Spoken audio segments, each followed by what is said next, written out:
이사야서 44장 10절에서 18절 말씀.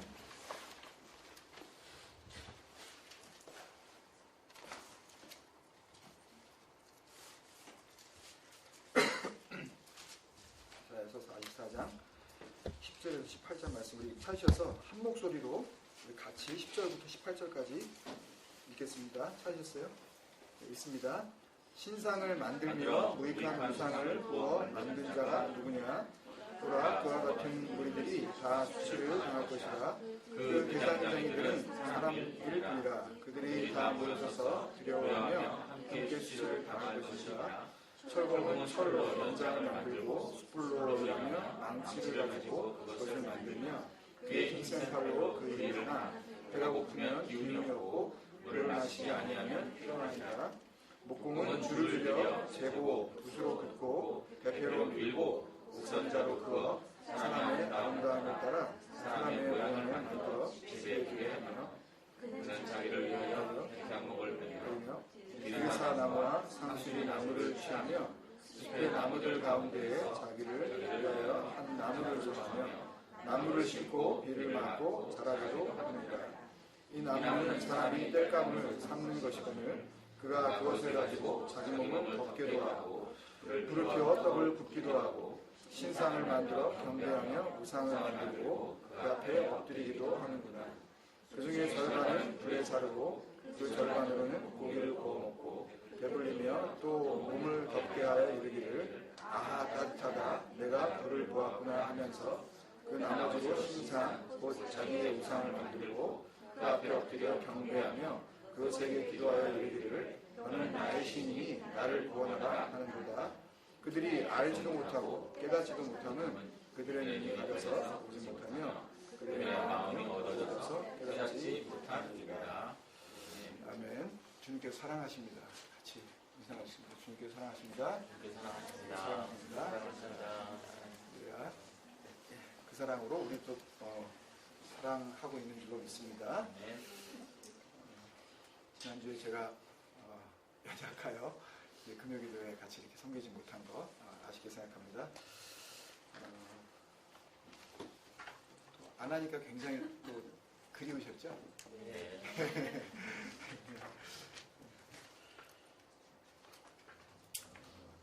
소중한 시간이고 우리에게는 생명 같은 시간이라고 생각이 듭니다.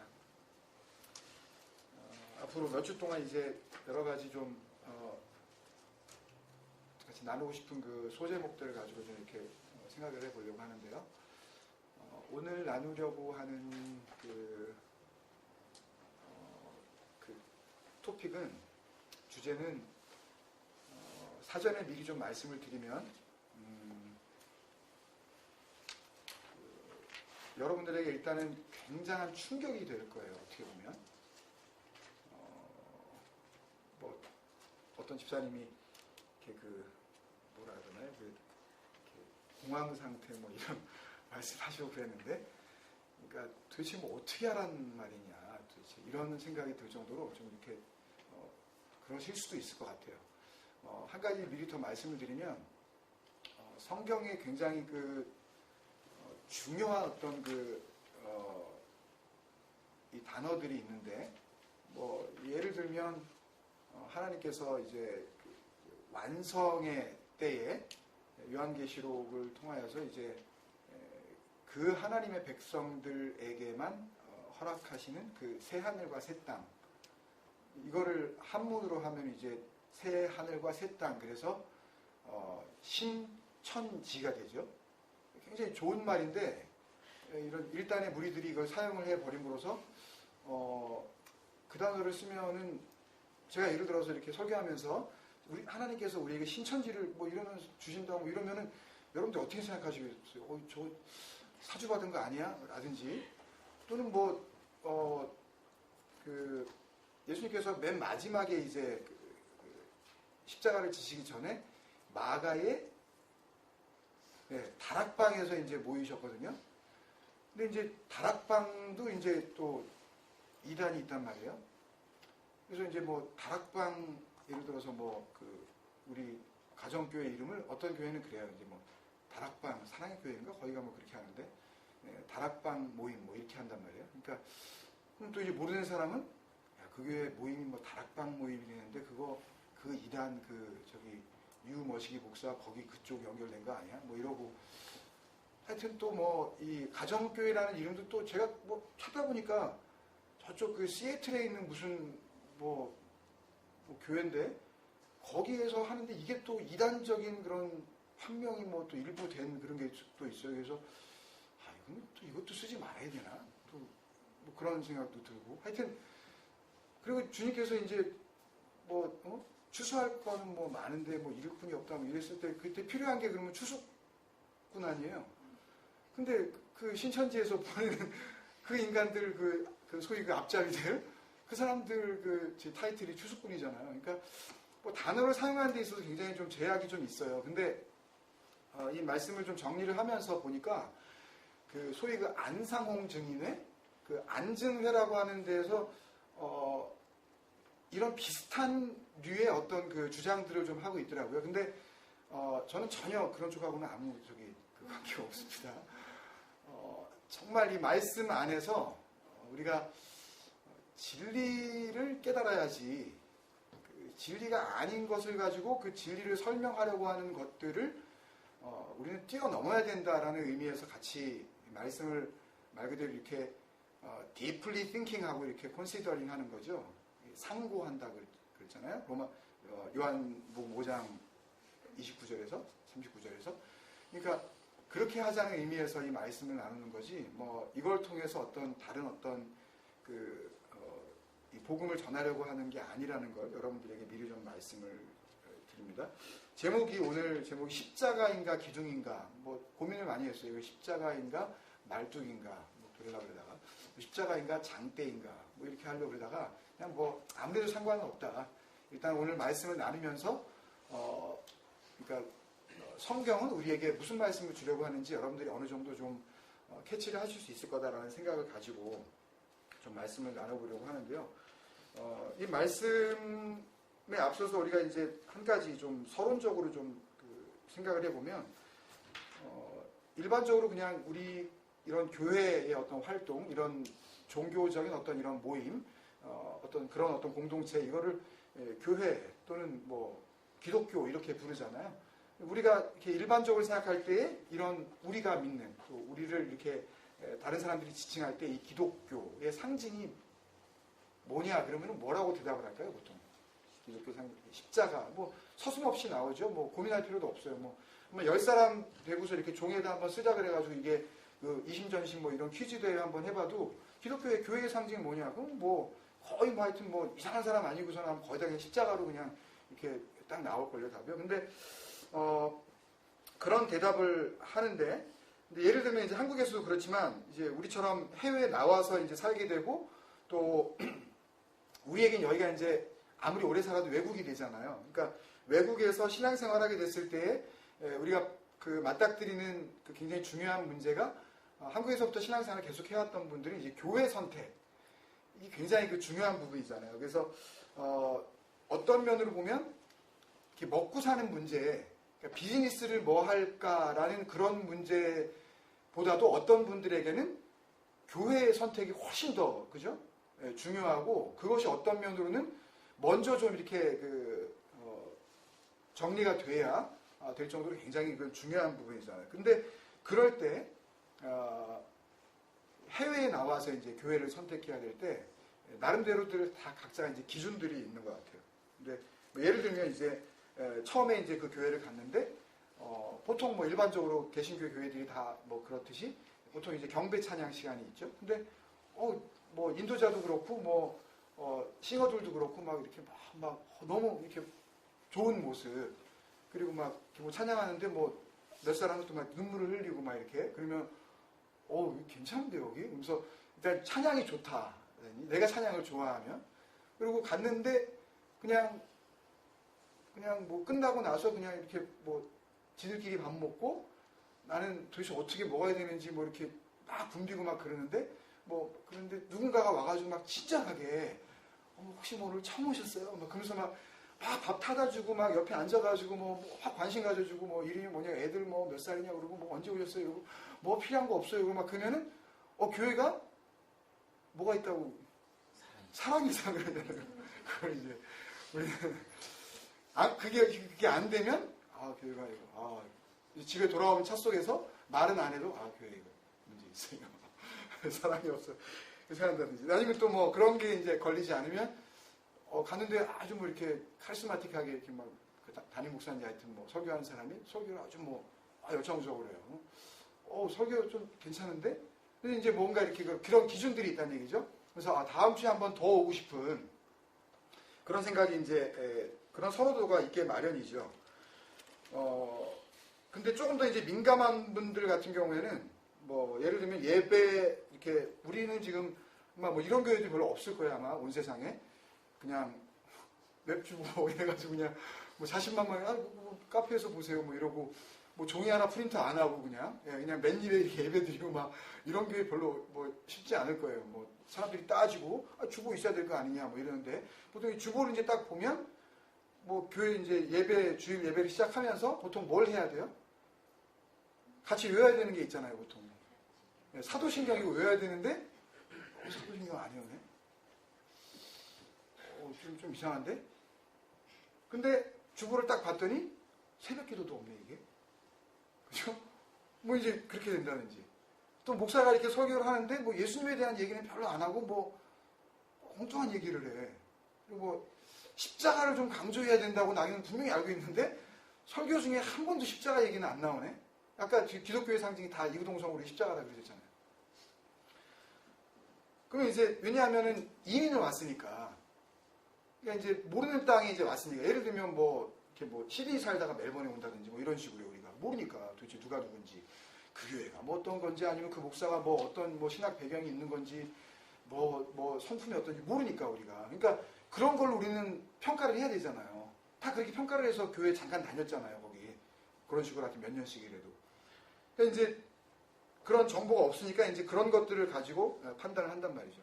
근데 물론 한국도 물론 그렇지만 여기도 이제 묘지에 가보면 금방 우리가 구분할 수 있는 거는 생전에 교회를 갔다가 뭐 어떤 식으로 다녔든지 간에 그거에 상관없이 하나님을 믿는 축에 좀 꼈다고 이렇게 여겨지는 사람들은 거의 예외 없이 그 묘비를 보면 그 묘비에 다 이렇게 십자가가 이렇게 되어 있어요.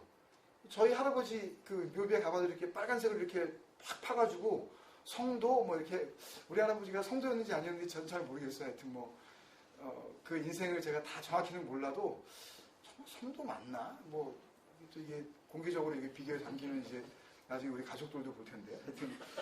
근데 하여튼 저는 그래요, 좀. 그러니까 하여튼 뭐 어떤 식으로 됐든지 간에 교회에 좀 뭔가 인벌브가 돼 있는 것 같은 뭐 그런 뭐 하여튼 비스무리한 그런 삶을 살았으면 그냥 다 이렇게 성도하고 묘비에다 이렇게 박아준다든지 아니면은 이렇게 돌 뭐 이렇게 해가지고 십자가로 완전히 그냥 박아버리죠, 그냥 거기다 이렇게. 묘비 가보면은 많이 있단 말이에요. 누구도 거기에 대해서 이렇게 의아해하지 않습니다.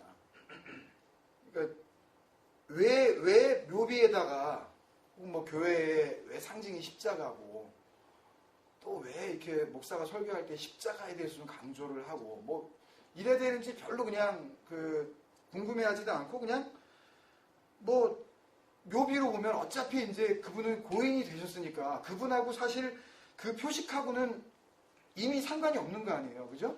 그분은 고인이 되셨어요, 돌아가셨으니까. 근데 십자가 표식을 그분 묘비 위에다가 이렇게 새겨놨다는 이야기는 그거를 새기면 그러면 천국 간다는 얘기예요? 그거하고 상관이 없는 건 분명하잖아요. 그러면 그 돌아가신 분하고는 전혀 상관이 없다는 건데, 그 십자가는. 그렇다면 살아있는 사람 보라고 하는 그런 얘기네요, 결국. 그러면 그거 보고 살아있는 사람이 거기에 뭔가 영향을 받아서 하나님 잘 믿어라? 요거를 교훈하려고 그렇게 십자가를 이렇게 새겨놓고 박는 건지. 그러니까 하여튼 이런 식으로 그 교회와 하나님을 믿는다는 것에는 언제나 이렇게 십자가가 이렇게 자리를 잡고 있다는 이야기죠. 언제나. 뭐 한국 가면은 뭐 호주야 뭐 전기를 아끼려고 그러는 건지 뭐 별로 그렇게 광고할 필요가 없어서 그런지 모르지만 우리가 뭐 한국에서 여러 번 그 이슈가 되기도 했지만 그 요새 한국이 그 원자력 발전소가 좀 문제가 생겨가지고 많이 중단들 했잖아요. 그 뉴클리어 그 파워 스테이션 그게 문제가 많아가지고 뭐 한 4기인가 5기인가가 뭐 이렇게 가동을 못 한대잖아요. 그래서 뭐 공장마다 이렇게 뭐 시간을 바꿔서 뭐 전기를 또 줄이고 굉장히 덥대잖아요. 한국 요새. 그래서 뭐 에어컨들 많이 틀고 막 이러니까 전력을 이제 잘 이렇게 분배를 해야 되기 때문에. 근데 사실 전역에 그 한국에 있는 그 한 5만 5천여 교회에서 만약에 내가 다니는 교회에 그 십자가가 거기 있는데 없으면 모르지만 있는데 거기에 불이 안 들어왔으면 전화가 옵니다, 여러분. 목사님, 우리 교회 그 십자가 불 안 켜놓으셨어요. 그러니까 다 켜야 되는 거예요, 그거요. 그러니까 그런 얘기가 나왔잖아요. 그러니까 한국에 있는 교회들만 저녁에 불을 꺼줘도 그 전기를 갖다가 이렇게 뭐 하여튼 얼마를 아낄 수 있는 건지 그거는 뭐 상상을 할 수가 없다. 왜냐면 밤새도록 켜놓으니까. 누가 와가지고 새벽 1시쯤이면 사람 안 다니겠지. 그리고 끄는 게 아니라 새벽 예배 볼 때까지 그냥 저녁 딱 이렇게 해지는 순간부터 이렇게 불을 켜가지고 계속 켜놓는 거 아니에요. 새벽 예배 뭐 그때쯤 이제 동틀 무렵에 이제 끄는 거니까 적어도 뭐 짧게나 7, 8시간부터 뭐 길게는 겨울에는 10시간 넘게 이걸 켜놓는단 말이죠. 5만여 이 십자가들이 빨갛게. 이게 맞는 걸까? 그게 그렇게 하는 게 이게 성경적인 걸까 이게? 한 번 안 생각해 보셨어요? 이거 정말 이게 이렇게 하라 그러시는 걸까? 그리고 그거를 해놓은 이유가 안 믿는 사람이 이렇게 오다 가다가 그 십자가 딱 보면서 뭔가 주님이 나를 부르시는 것 같아. 뭐 그러면서 그 빨간 이 십자가가 있는 곳으로 빨려 들어가듯이 이렇게 거기로 찾아가서 뭐 이름 모를 어떤 한 영혼이 구원을 받게 되기 때문에 그래서 그 전기를 갖다 그렇게 우리가 많이 쓰더라도 온 천하보다 뭐가 더 귀하다? 뭐 성경에 없어요 그런 말요 여러분. 그런 말 없어요. 한 영혼이 천하보다 귀하다는 말 없다고요 그거. 그냥 그거 이렇게 여기저기 엮어가지고 그냥 만들어낸 말인데 그래놓고서 그 영혼이 구원받으면 전기가 문제냐 뭐 이러면서 이제 그런 논리를 핀단 말이죠. 근데 그나마 개신교에서도요 교회 쪽에서 또 그나마 좀 생각이 있는 분들은 이 카톨릭의 그 성당이 이렇게 보통 거기 보면 이렇게 길 다니시면서도 볼 수 있지만은 그 예수님을 낳은 그 어머니인 소위 마리아가 그런 모양으로 다 동일하게 생겼는지 아니면 그렇게 얼굴이 뽀얗고 백인이었는지 저는 잘 모르겠어요. 입술이 빨갛고 그렇게 오밀조밀하게 생기신 그 서구적인 이 생김새의 그분이었는지 모르겠지만 하여튼 그 성모 마리아 상에다가 뭐 어쩌고 뭐 이렇게 하고 뭐 이러고 그리고 뭐 그들이 가지고 있는 이 십자가 이렇게 상들을 보면 거기에 예수님이 이렇게 뭐 이렇게 수건 하나 이렇게 걸치시고 다리 구부리시고 이렇게 다 이렇게 그런 모습이 있잖아요. 예수님이 이렇게 달려있는. 예수님은 부활하셨는데 그 예수님을 달아놨잖아. 그래서 또 욕하잖아요. 그거 가지고요. 부활하셨는데 십자가 이거 달아놓으면 안 되지. 그런단 말이에요. 이제 교회는. 그래서 성당은 문제인 거야. 그리고 기도할 때 이제 뭐 이렇게 불교에서 절에서 하는 것 같은 뭐 이렇게 동그란 거 묵주라고 했나? 하여튼 뭐 그거 하면서 그거 돌릴 때마다 기도문들이 있잖아요.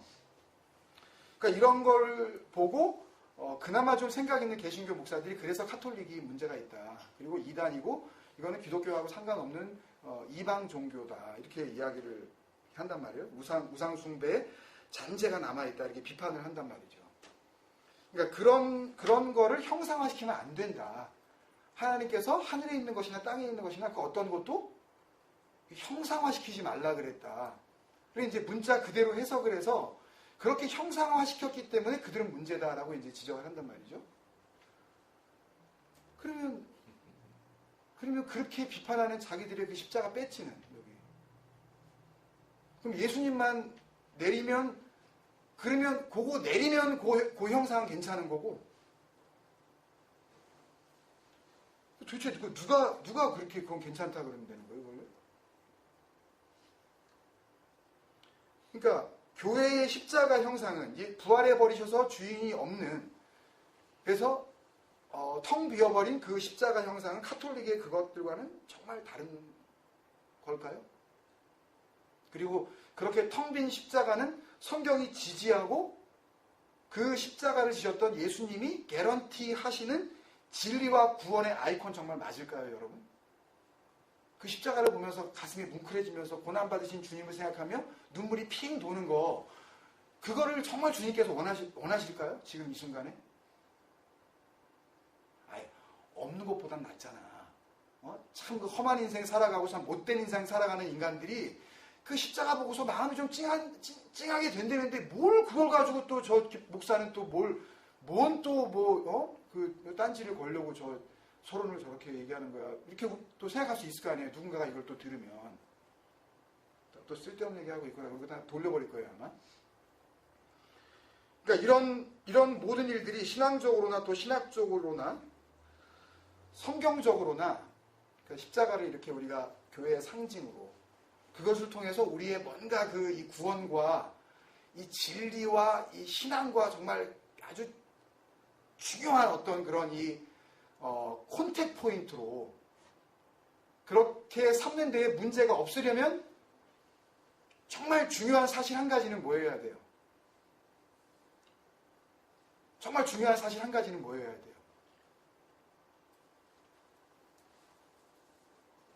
답을 해보세요, 한번요. 정말 중요한 사실 한 가지는 뭐여야 돼요? 네?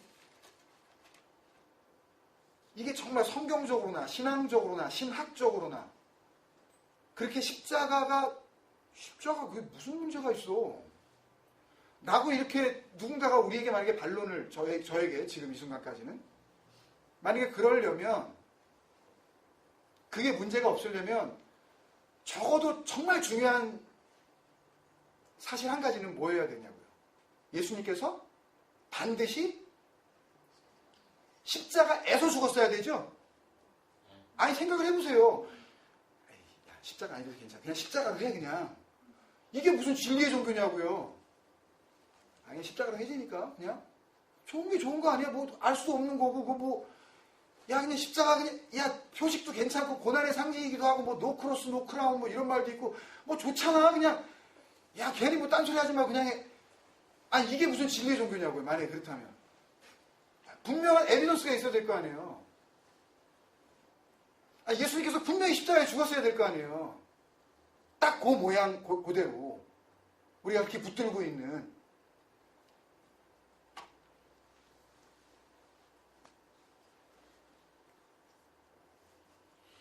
근데 만약에 근거도 미약하고 거기서 죽지도 않으셨고 만약에 그 The Cross라는 그런 그 모양 위에서 죽지도 않으셨고 또 그건지 아닌지 근거도 미약하고 에비던스도 좀 확인할 길이 없고 그리고 역사적인 어떤 그런 그 이 물증도 이렇게 어떤 그 문서적인 어떤 그런 그 증거도 없는데 그런 확실하지 않은 걸 가지고 자기들이 온 세상에 있는 모든 종교는 거짓이다 그러잖아요. 특히 다른 길은 없다 그러잖아요. 이 길밖에 없다. 그죠? 예수 그리스도밖에 없다. 아니 그 진리의 종교가 증거가 확실하지 않은데 그냥 증거가 확실하지 않은데 그 진리의 가장 대표적인 그런 아이콘으로 This is our representative icon. 그러면서 만약에 그거를 십자가를 길이 미루고 가장 중요한 구원의 여부를 나타내는 상징으로 그걸 삼아버린다면 그들이 이야기하는 그 교회, 그 기독교의 십자가나 또 뭔가 좀 생각이 있는 그 목사들이 그 조롱하듯이 손가락질하고 있는 그 로마 카톨릭의 그 무슨 인형도 아닌 것이 뭐 이상하게 생겨먹은 그 서양 아줌마 하나 이게 동상 하나 세워놓은 그 성모 마리아 인형이나 뭐가 다르냐고요. 뭐가 다르냐고요. 손가락질 거 하나도 못 돼요. 만약에 예수님께서 십자가에 돌아가지 않으셨거나 그리고 근거가 거의 없는데 그냥 그걸 하자. 좋은 게 좋은 거 아니야 그냥. 지금까지 뭐 오래도록 써온 것 같은데 언제인지도 모르겠고 그냥 이걸 그냥 우리 붙잡자 그냥. 그러면 이게 뭔 진리의 종교냐고 이게요. 전부 새빨간 거짓말에 다 속아버리고 있는 거죠 지금. 선지자이 그러잖아요. 아니 서양 사람이라고 이게 틀리겠어요, 여러분? 크리스천의 아이콘이 뭐냐고 물어보세요. 한번 길 가면서 한번 여러분 지금 궁금하시면 100% 그리스도 십자가라 그럴걸요? 성경의 십자가는 구약에는 한 번도 나오지 않습니다, 여러분. 신약에 우리나라 말에 72번 사용이 되어졌고, 정확하게 그 십자가라는 명사인 그 번역이 된, 그러니까 십자가로 번역이 된 그 헬라어 단어, 지난번에 우리가 한번 했었던 스타우로스는 딱 28번이 나와요. 그러니까 성경에 나오는 모든 십자가는 다 스타우로스 하나예요. 이 단어 저 단어가 없어요. 딱 한 단어, 스타우로스. 시간이 좀 걸릴지 모르지만 제가 한번 이거를 읽어볼게요. 이거는 지금 Expository Dictionary of New Testament Words라고 이렇게 신약 용어 주석 사전이에요. 한국말로 하면 신약 용어 주석 사전, Expository Dictionary of New Testament Words인데, 네. 하여튼 스타우로스에 대해서 이렇게 설명하고 있어요. 발음이 좀 현찮더라도 이해해 주십시오. 이 노츠 그 명칭인데, 그 primarily an upright pole or stake, 똑바로 세워져 있는 폴 아니면 스테이크, 기둥이다. Both the noun and the verb stauro to fasten to a stake or pole. 그러니까는 거기다가 이렇게 잡아맨다는 얘기죠. Originally 원래는 to be distinguished, 그거하고도 구별되어 있는 거다. From ecclesiastical form of a two-limbed cross. 이렇게 교회에서 사용하는 이거하고는 이거 원래 아니다, 이거. distinguished다, 이거 다른 거다. 스타우로스는. The shape of the letter, 그렇게 된 거예요. 십자가로 되어 있는 거. letter had its origin in ancient Chaldea, 바빌론. 아브라함이 어디를 떠나? 갈대아 우르를 떠나. 그때가 요게 칼데아예요, 요게. 바빌론. 칼데아. 그러니까 아브라함은 언제 사람이에요?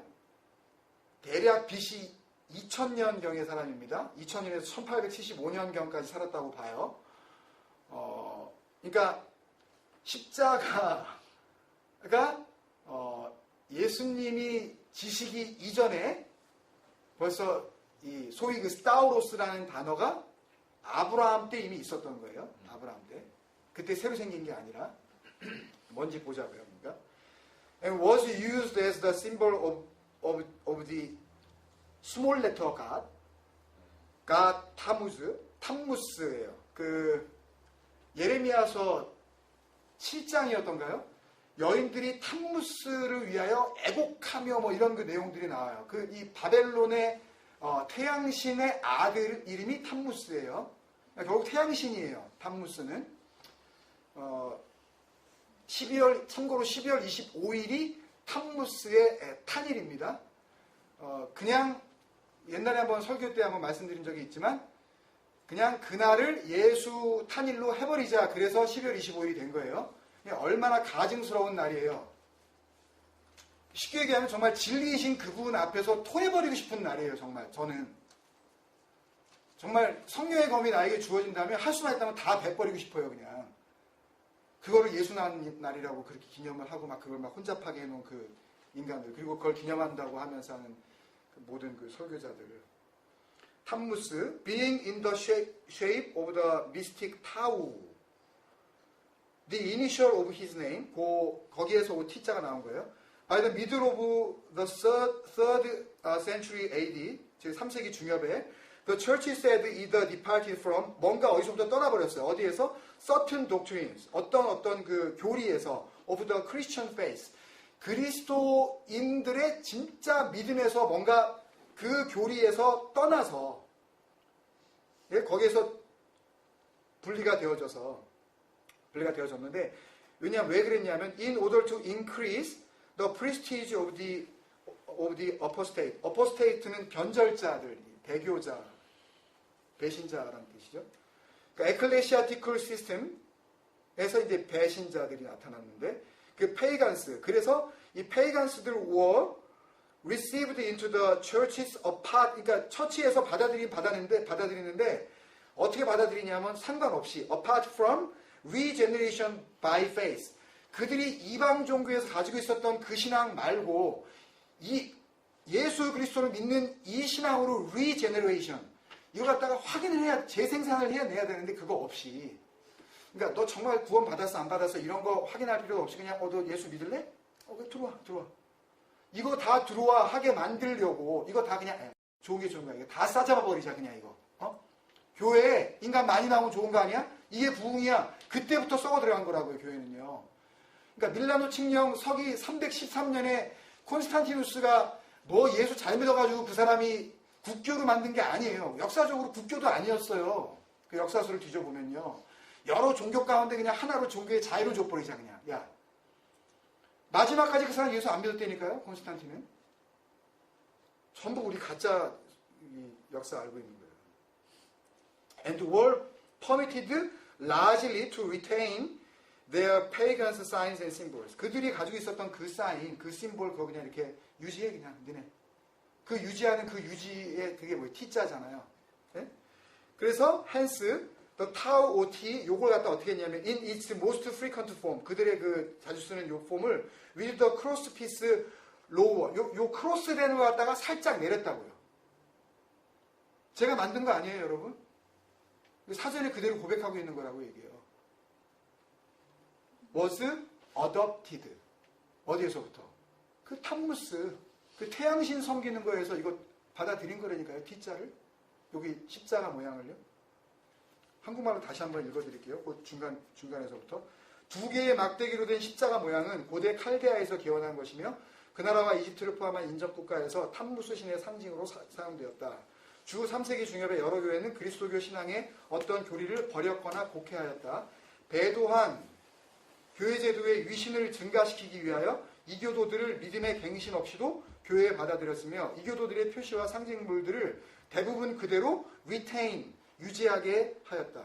그래서 그때 이교도들에게 가장 흔하게 사용되었던 형태의 타우 혹은 T자의 가로선을 살짝 낮춘 것을 그리스도의 십자가로 받아들이게 된 것이다.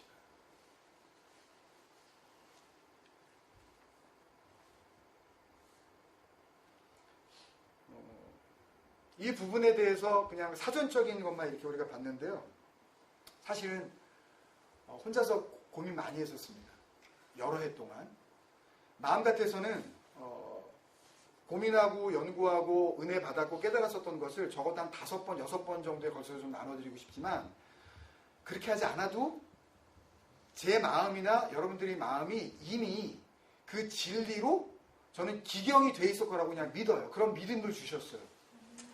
이미 우리 마음밭을 그렇게 갈아엎어 주셨다고요. 그냥 참 힘든 그런 시간들을 거치면서 정말 그 진리가 뭔지 그것에 대해서 맛을 볼 수 있도록 주님께서 그런 사전 작업을 분명히 우리에게 해주셨을 거라고 저는 믿기 때문에 그렇게 뭐 여러 말로 설명을 안 드려도 여러분들이 깨달으실 수 있을 거라고 생각을 해요. 그래서 굉장히 중요한 그 이 과정들, 이 프로시저들이 많지만 여러분들에게 한두 가지만 그냥 말씀을 드리고 말씀을 마무리하려고 그래요. 그러니까 이 부분에 대해서, 그러니까 예수님께서 달리신 것이 크로스가 아니다라는 것을 분명하게 알려주는 성경 말씀들이 있어요. 사전도 이렇게 이야기를 하고 있지만, 12제자 중에서 다 뭐 죽고 뭐 도망가고 뭐 이랬고, 그 현장까지 끝까지 남아서 예수님이 마지막 십자가상에서 했었던 모든 말씀들을 듣고 기록한 사람은 딱 한 사람이에요. 요한 한 사람밖에 없어요. 그가 기록한 요한복음 19장 31절에 35절을 한번 이렇게 보겠습니다. 제가 읽을게요. 한번 찾으셔서 요한복음 19장 31절에 35절. 여러분들 찾으셔서 눈으로 따라오시고 제가 읽습니다. 이날은 준비일이라 6월절 그때 지나서 유대인들은 그 안식일이 큰 날이므로 그 안식일에 시체들을 십자가에 두지 아니하려 하여 빌라도에게 그들의 다리를 꺾고 시체를 치워달라 하니 군인들이 가서 예수와 함께 못 박인 첫째 사람과 또 다른 사람의 다리를 꺾고 예수께 이르러서는 이미 죽으신 것을 보고 다리를 꺾지 아니하고 그중 한 군인이 창으로 옆구리를 찌르니 곧 피와 물이 나오더라. 이를 본 자가 증언하였으니 그 증언이 참이라. 이 참이라 할 때 이 참이 진리 알레테이야. 그러니까 내가 길이요 진리요 생명이다 할 때 그 일부러 그 단어를 쓴 거예요. 이 증언, 내가 지금 이거 말한 거, 이거 알레테이아야, 이거 진리야 라고 지금 이야기를 일부러 그 단어를 쓰는 거예요. 요한이. 그가 자기의 말하는 것이 또 얘기하죠. 이게 진리야, 참인 줄 알고 너희로 믿게 하려 하면 이거 믿어야 돼. 딴 거 믿지 마. 그런 얘기거든요. 그러니까 예수님께서 십자가에 지금 달려 죽어 있는 상태를 직접 본 거예요. 딴 사람한테 전해 들은 정도가 아니라 이 증언, 이 그 마루토리아 이 기록이 알레테이아야, 이게 진리야, 이게 참이야, 진짜야 그러고 있어요. 거기 있었던 요한이. 그럼 여러분 여기도 나와 있지만 죽은 사람이 단수예요, 복수예요? 31절에 보면 그 안식일에 시체들을. 왜 그러죠? 우리 사전 지식이 있으니까. 왜 시체에 들이댔죠? 누가 또 죽었어요? 예, 두 강도, 그 행악자들이 죽었죠? 그죠? 예, 마가복음하고 누가복음을 보면 오른쪽에 왼쪽에 이렇게 행악자들이, 그 범죄 강도들이 있잖아요. 그들이 같이 죽은 거예요. 3명이에요, 그러니까. 그죠? 그래서 시체들 그랬죠? 영어 성경도 the bodies 이렇게 복수형을 썼어요. 그러면 시체가 3명이니까 그러면 십자가는 몇 개여야 돼요? 여러분들이 지금까지 뭘 보셨더라도 뭐 사파를 보셨던, 뭐 사진을 보셨던, 뭐 영화를 보셨던, 패션 오브 크라이스트가 아닌 하여튼 뭔 무슨 기록 영화든 뭐 만든 영화든 무슨 그림이든 뭘 보셨더라도 골고다 언덕을 아스라이 이렇게 그리면서 거기에 십자가의 실루엣이 나오는데 몇 개예요? 3개 딱 그려놨죠? 의심 없어요. 의심 없습니다. 그러면 십자가는 몇 개여야 돼요? 시체가 3명이니까 십자가도 the crosses가 돼야 되죠? 그죠? 근데 복수로 분명히 썼어요, 바디스는. 근데 요 바디스 소마타를 썼다고, 시체들을. 원래 단수형이 있어요. 소마하고 이렇게 해야 되는데 나중에 우리가 로마서를 하게 되면 이 소마는 굉장히 중요한 단어입니다. 지금 이렇게 잘 기억해 두시면, 그러니까 우리가 그리스도로 말미암아, 그러니까 그리스도의 몸으로 말미암아 그와 연합되었다 할 때 이제 이 단어가 나중에 쓰이는데 기억해 두시면 굉장히 유용하게 사용할 수가 있을 것입니다. 그러면 이제 예수님께서 그렇게 달리셨다면, 그러면 십자가도 당연히 3개여야 하는데 3개라고 할 때 그 십자가가 복수로서 당연히 기록되어야 되는데 원문에 보면 그냥 단수형인 스타우로스가 쓰였어요. 그냥 스타우로. S가 붙었다고 여러분들 이거 복수형인데 이거 지금 헬라어예요, 그릭이요. 네. 스타우로스의 복수형은 스타우로이예요. 고대에는 이렇게 썼다고. 요새는 어떻게 또 하는지 모르지만 우리 제일이가 또 헬라어를 또 공부하기 때문에 고대 헬라어는 이렇게 썼다고. 이제 그 단수형과 복수형이 이렇게 차이가 나요. 근데 복수형을 안 쓰고 그냥 스타우로이를 썼어요. 그러니까 시체는 3인데 그 시체가 달려있는, 우리가 지금까지 알고 있는 그냥 용어로 계속 편의상 해드리겠습니다. 그 십자가는 몇 개였다는 거예요? 단수. 하나였다는 거예요. 그럼 한번 생각을 해보세요, 여러분. 만약에 그게 정말이라면 이게 어떻게 돼야 될까요? 십자가에 3명을 달려면.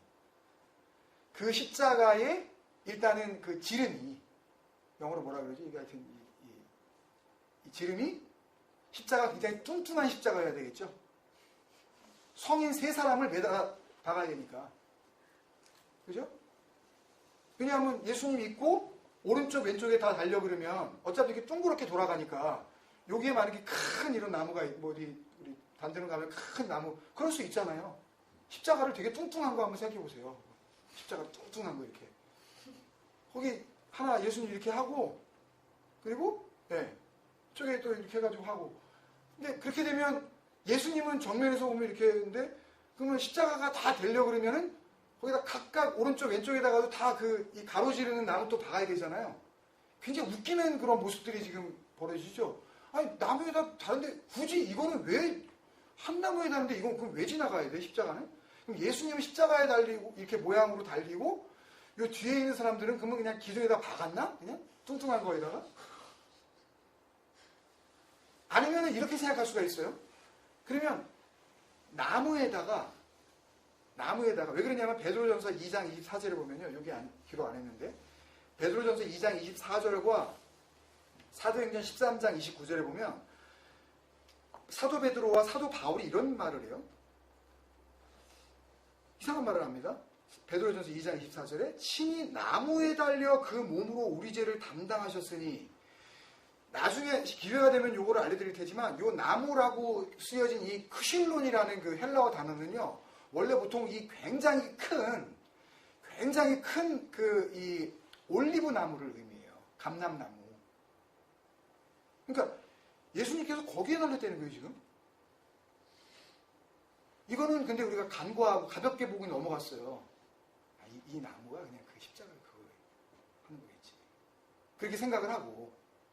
근데 이때는 스타우로스를 안 쓰고 크실론이라고 살아있는 나무를 썼다고요. 그 단어를. 사도행전 13장 29절에도 성경에 그를 가리켜 기록한 말씀을 다 응하게 한 것이라 후에 나무에서 내려다가 그러니까 예수님께서 지금 죽으셨는데 그 죽으신 시체를 나무에서 내려다가 뭐 뽑는 게 아니라 그냥 이렇게 걸쳐 있는 것 같다 이렇게 걸어 내려온 거예요 지금 이걸요. 뭐 걸려 있는데 뭐 벽자 같은 거, 액자 같은 거 걸려 있는 거 이렇게 뽑아 이렇게 걸어 내려오는 그런 동사에 이게 내려오는 게요. 그러니까 이걸 감안을 하면 예수님께서 뭔가 나무를 지닌 건 맞아요 분명히. 빌라도 법정에서부터 뭔가 나무를 지신 거는 맞아요. 가만히 유추를 해보면. 워낙 많이 얻어맞으셔가지고 기진맥진해 있는 상태에서 구레네 사람 시몬이 대신 져준 건 맞아요. 무슨 나무떼기를 하나 가지고 가긴 간 겁니다, 지금. 그 모양이 크로스인지 아니면 뭐였는지에 대해서는 증거가 없어요. 근데 뒤집다 그냥 그 스타우로스를 십자가로 다 번역을 해버렸기 때문에 그냥 이거 지고 간 거야. 그리고서 성지순례 가가지고 가보면 거기 가보면 그런 거 한데 십자가 모양 만들어 놓고 골고다 언덕까지 이렇게 짊어져 이렇게 잽싸게 보고 먼저 이렇게 잡는 사람은 그거 한번 지고 갈 수 있대요. 십자가 모양으로 만들어 놔야 됩니다. 그러니까 누구라도 거기 가서 의심하지 않는 거죠. 현장에 가서도 그거 그렇게 만들어 놨으니까. 2000년 전에 어떻게 됐는지 모르지만 하여튼. 그러면 예수님께서 그거 지고 하여튼 뭔가 나무를 지고 올라갔어요. 근데 예수님께서 달리신 거는 거기에 달린 게 아니라 크실론, 나무에 달렸다는 거예요, 지금요. 그러면 어떻게 유출할 수가 있냐 하면 그 예수께서 지고 가신 그 나무에 그게 십자가인지 뭔지 지금 뭐 그거는 상관하지 맙시다. 그 나무에 예수 그리스도를 못을 박은 거예요. 박은 상태에서 그걸 올려서 그 크실론이라는 나무에다 갖다 붙인 겁니다, 지금. 그죠? 이게 말이 되는 거죠, 지금요. 그러면 요한복음 19장도 말이 되죠. 각각 자기가 지고 온 그 십자가인지 뭔지 모르지만 하여튼 그 나무에다가 다 박아버리고 예수를 한쪽에다가 그 큰 나무에다가 걸었어요. 나무 박힌 상태에서 요 나무를 예수가 지금 박혀있는 요 나무를 어떤 큰 나무에다가 걸어버렸다고요. 그냥. 걸 수 있는 거 아니에요. 뭘 갖다가 받치면 되니까 그냥. 그리고 오른쪽에다가 예수님이 이렇게 했으면 사람들이 이렇게 볼 때 오른쪽에 하나 그 나무에 박힌 대로 갖다가 또 박고 왼쪽에 와서 또 이렇게 받고 이렇게 돼서 예수님은 오른쪽 왼쪽에 한 명씩 강도가 죽어 있는 거예요. 이게 말이 되는 게 만약에 십자가가 이렇게 나란히 서 있었다면 지금 죽은 시체들이 죽었나 안 죽었나 그거 확인하면서 다리를 꺾는데 32절에 보면 시체들에게 다가가서 이 병정들이 움직이는 동선을 보면 그 무빙 라인을 보면 만약에 예수님이 여기 가운데 있고 오른쪽에 있는 강도 왼쪽에 있는 강도가 있으면 병정들이 이 상태에서는 이쪽 다리 꺾은 다음에 누구한테 가야 돼요? 예수님한테 가야 돼요. 근데 32절에 보면 한 강도 꺾은 다음에 다른 강도한테 갔어요. 무슨 얘기예요 지금? 이 강도 오른쪽에 있는 강도로 시작해서 예를 들면 시계 방향으로 돌았다는 얘기예요. 병정들이 돌아서 예수님 왼쪽에 있는 강도를 다리를 꺾고 돌아서 예수님께 지금 와 보니까 예수님께서 이미 운명하신 것을 알고 달리 꺾지 않았다는 거예요. 그러니 말이 되죠. 제가 이것까지 하는데 시간 많이 걸렸습니다, 여러분. 여러분이 한순간에 그냥 걷고 계시지만 고민 많이 했어요, 몇 년 동안. 도대체 이게 뭘까? 왜 이렇게 서 있는데 여기 가서 꺾고 여기 가서 바로 꺾지 않고 여기 한 다음에 왜 이쪽 가가지고 하고 이쪽으로 돌아왔을까? 이게 말이 안 되잖아요, 이게요. 그리고 왜 그 나무는 하나였을까? 그 나무가 하나였기 때문에 그런 동선이 가능했었던 거고, 그래서 그 현장에 있었던 요한도 시체는 소마타, 셋인데 그 십자가는 스타우로스, 스타우로이가 아니라 그 걸려있는 그 나무는 하나였어. 그 하나에서 다 끄집어낸 거야. 그 시체들을 다. 그렇게 분명하게 증거를 한 거예요.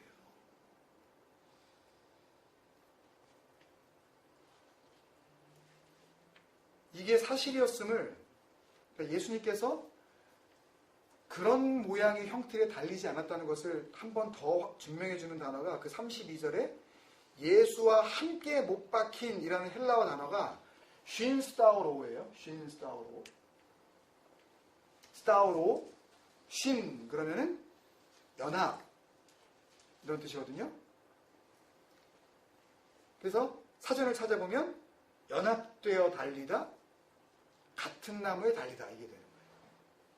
그러니까 맞죠. 그러니까 예수와 함께 못 박힌이라는 게 이 쉰스타우로라는 단어가 나올 수밖에 없는 게 맞죠. 한 나무에 걸렸으니까. 이게 복음적으로 보나 신학적으로 보나 정확한 의미라는 걸 알 수 있는 구절이 서신서에 딱 2번 더 나와요. 이 쉰스타우로라는 단어를 십자가에 함께 못 박혔다는 단어가 딱 2번 더 나와요. 정확하게. 그게 로마서 6장 6절, 그리고 또 한 군데 우리가 잘 아는 갈라디아서 2장 20절이에요. 로마서 6장 6절 이렇습니다. 우리가 알거니와. 자, 보세요. 여러분 잘 생각해 보세요. 로마서는 우리가 뭐 자세히는 여러분들이 잘 모르셔도 로마서는 우리의 예수 그리스도와 연합된 죽음이 뭔지를 알려주고, 다시 한번요. 로마서는 성도의 죽음이 뭔지 알려주는 책이거든요.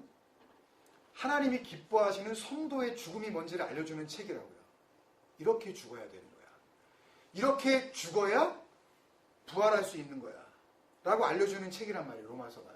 그거를 설명한 교리적인 그런 아주 그 정확한 설명이란 말이에요.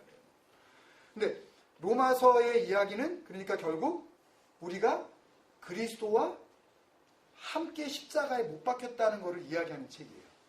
그러면 우리가 찬양도 했지만 그리스도와 함께 십자가에 못 박혔다는 이야기는 그리스도가 못 박힐 때 그 그리스도가 누가 됐다는 이야기예요. 그리스도가 내가 되어 죽었다는 이야기예요. 율법이 되어 죽으신 거라고요. 우리가 율법이잖아요. 세상 비진리들. 하나님은 진리를 주셨는데 이거를 해야 되는 거예요. 이거 하지 말라 그러시는 거예요. 그거라 그랬잖아요.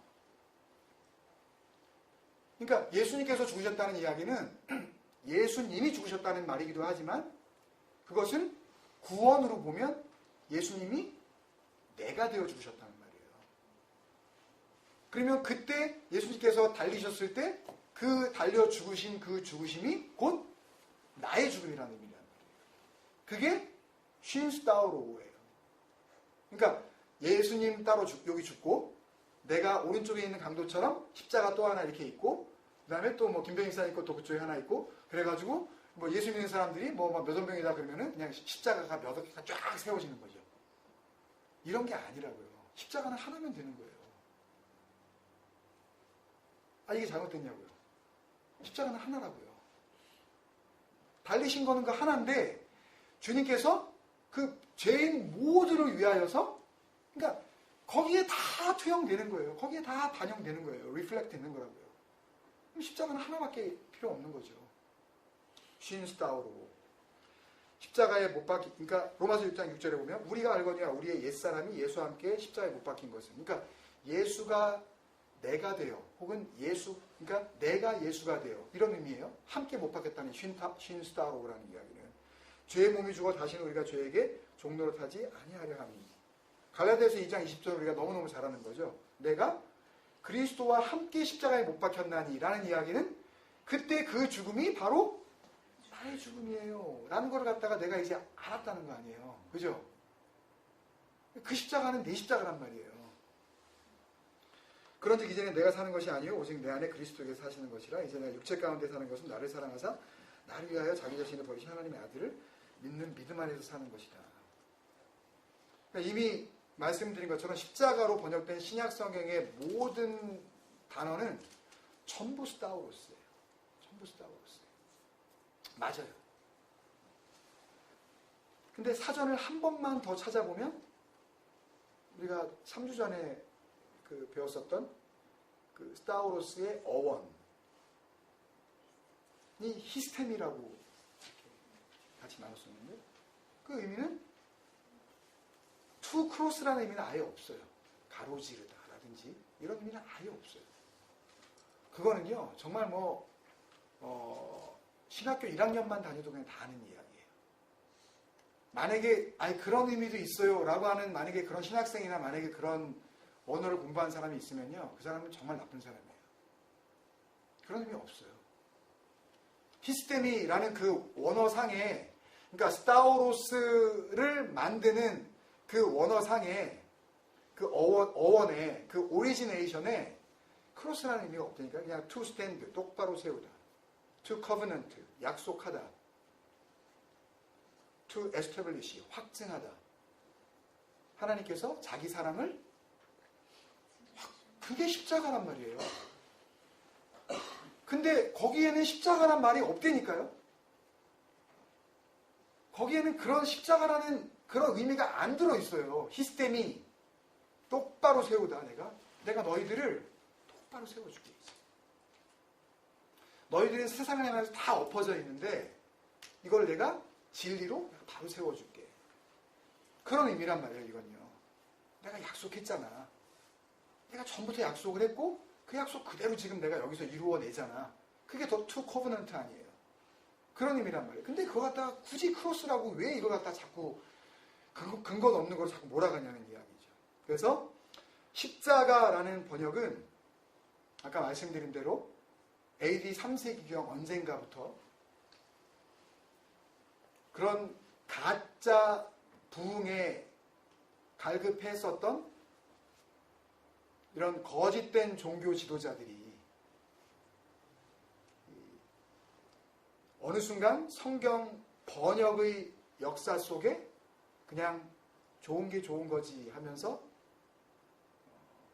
그 페이간들, 그 이방 종교를 믿고 있었던 그들까지도 다 아우르기 위해서 뉴에이지 사상이죠. 다 같이 하나가 되자 우리. 불교고 유교고 다 같이 이렇게 화합하자. 세계 평화는 그런 겁니다, 여러분. 평화로워야 되죠. 근데 그거는 진리하고는 상관이 없는 거예요. 그런 평화를 하나님의 일에다 갖다 대면 절대 안 되는 거예요. 아무것도 진짜 복음의 비읍자도 모르는 인간들이 세계 평화 원하면서 기도하는 겁니다, 여러분. 그런 거 아니에요. 하나님이 주시려는 평화는 그런 거 아니란 말이에요. 세계 평화가 어떻게 복음을 이루겠어요? 예? 그렇게 성경의 번역의 역사 속에 뜬금없이 끼어든 근거 없는 단어일 뿐, 결론입니다, 이게 여러분. 원래 성경이 기록된 대로 스타우로스, 그 기둥, 그리고 구약 때부터 계속해서 말씀하셨었던 그 장대, 그 한 나무가 맞는 겁니다, 여러분. 그러므로 십자가라는 단어는 사실 현대 성경에서 정직하게 원문대로 고쳐져야 할, 지워져야 할 용어일 뿐 기독교의 상징도, 구원의 아이콘도, 그리스도의 죽음과도 아무런 상관이 없는 거짓의 원흉, 비진리의 대표. 무슨 이유인지 정확히 알 수 없지만 과장되고 왜곡된 진리의 비진리의 대표 명사입니다. 그래서 부활하신 주님께서 제자들을 만나셨을 때 니네 십자가 중요하다. 내가 진 십자가 붙들어. 그렇게 말씀하지 않으시고 뭐 받으라 그러셔요? 니네 진리의 말씀 받아. 요한복음 20장 22절이죠. 주님께서 다른 거 다 필요 없는 거예요. 그러니까 이거를 말씀하신 이유는 죽으신 이유죠. 이걸 받으라 그러면 부활하신 이유죠. 그러니까 모든 게 이걸 위해서 주님께서 하신 일인데 왜 뜬금없이 이게 나오냐고요. 이 나무떼기가 왜 나오냐고 도대체. 이게 있으면 교회답고 이게 없으면 교회가 왜 이래? 라는 생각을 왜 하게 만들었냐고요. 그 진리를 전한다고 하는 그 진리를 안다고 하는 그 사람들이 앞서서 확인해 보려고 하지도 않고. 그러면 이제 우리는 어떡하죠 이제? 성경에 십자가라고 다 기록이 되어 있는데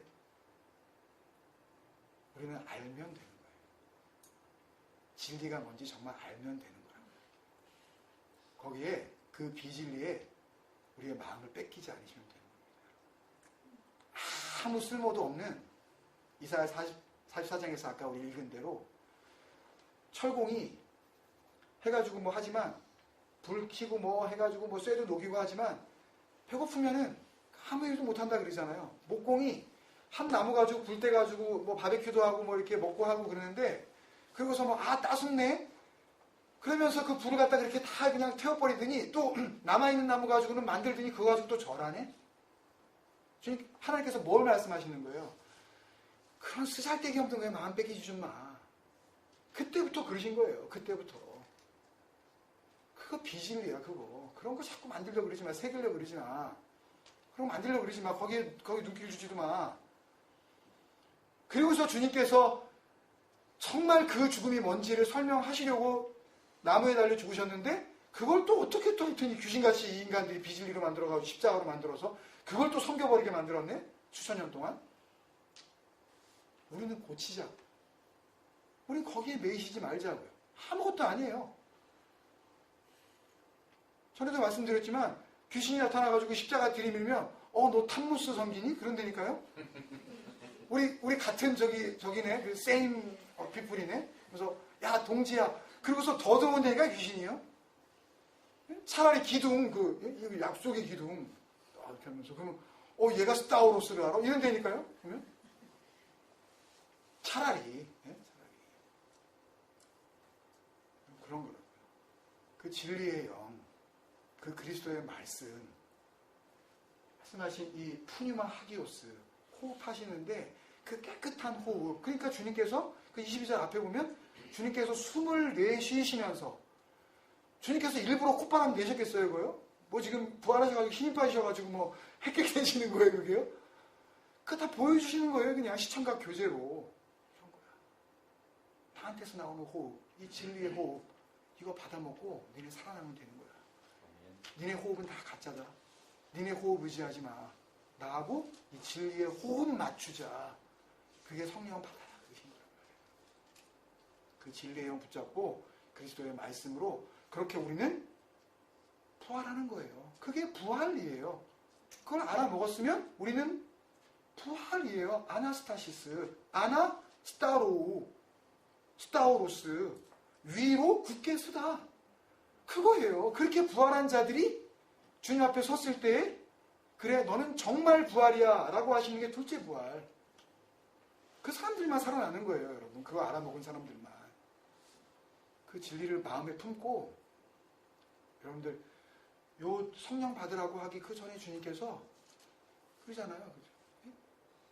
평안할지어다 그러시잖아요. 걱정하지 마. 수고하고 무거운 짐 질려 그러지 마. 그런 십자가 이런 거 괜히 뭐 달고 다니고 그럴 필요 없어. 괜히 그거 뭐 야채해가지고 잘못하면 꼭 무슨 불교의 그 이 만자처럼 보이기도 하고 나치 모양 그죠? 그런 거 신경 쓰지 마. 그런 데다 돈 쓰지 마. 그러시는 것 같아요. 네. 진리의 말씀으로 그렇게 거듭나고 마음 가운데 그 말씀으로 그렇게 살아날 수 있는 거야. 그거 말씀하시는 것 같아요. 말씀을 마치면서 우리 한번 기도했으면 좋겠습니다. 십자가라는 단어를 우리가 쓸 수도 있어요. 앞으로도. 그리고 뭐 그거를 여러분 이런 사실들을 다른 사람들한테 어떻게 1, 2분 만에 설명을 해줄 수 있겠어요? 뭘 설명을 하려고 그러면 사람들이 듣겠어요 이거? 아 됐어. 거기서 또 엉뚱한 거 듣고 와가지고 또 여기저기서 또 뭐 인터넷에서 뒤져가지고 또 엉뚱한 거 얘기하려고. 여러분 그런 사람들한테 무슨 이야기를 진리를 나누겠어요 우리가요. 그냥 그들이 환장한 복이나 갖고 살라 그러세요 그냥. 네? 그 잘못된 그거 붙잡으면 받을 거라고 생각하는 그 십자가의 복 그들은 그거 누리라 그러세요. 근데 우리는 그거 없어도 살 수 있는 거예요. 그 진리 정말 주님께서 부활하신 이후에 마지막으로 제자들에게 다른 걸 다 필요 없는 거예요. 성령 받으면 돼요. 진리의 말씀 그거 하나 깨달으면 니네 부활되는 거야 라고 하신 그거 가지고 그렇게 우리 살아가자고요. 넘길 수 없어요. 뭐 방법이 있어야지 이걸 넘겨주죠. 뭐 기회를 줘야 좀 넘겨주죠 이거를요. 살려주고 싶은데 그들도 살게 하고 싶은데 어떻게 살려주냐고요 이거를. 어떻게 정말 하나님께서 인도하셔서 이 말씀 듣고 정말 하나님께서 주신 그 우연한 기회에 듣고 살아나는 사람들이 참 많았으면 좋겠어요. 이런 거 아니었구나. 자꾸 이런 거에 마음 뺏길 필요 하나도 없는 거구나. 이런 거 가지고 교회 선택 기준 삼는 거 정말 이거 정말 바보 같은 짓이었구나. 돌이키고 정말 진리가 뭔지 좀 궁금해할 수 있는 그런 마음들. 그 정말 그 심령이 가난한 상태. 나는 정말 안 되는구나. 나는 이렇게 할 수 없는 존재이구나. 그걸 깨닫고 진리 앞으로 다가올 수 있는 그런 일들이 우리의 이런 섬기는 사역 가운데 나타났으면 좋겠어요. 우리가 하는 일이 이게 보잘것없는 것 같아 보이세요, 여러분? 아닙니다. 이건요, 정말 그 영광된 하나님의 그 영광을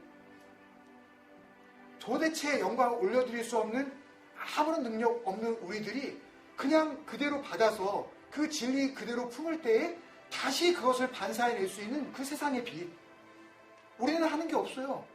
아무것도 하는 게 없는데 하나님 영광 받아버리시네.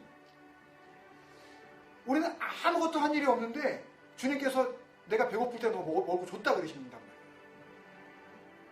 그거예요, 여러분. 주님께서 원하시는 삶은요. 그거 주님 우리 마음에 우리 신비에 이거 새기게 하여 주옵소서. 그리고 이제 내가 그게 되게 하옵소서. 그 나무에 달리신 그 주님 그리스도가 되게 하여 주옵소서. 다들 그렇게 그 말씀으로 인도하실 줄로 믿습니다. 그게 성령 받는 거고 그게 성령의 충만함인 줄로 믿습니다. 우리 같이 한번 기도하겠습니다.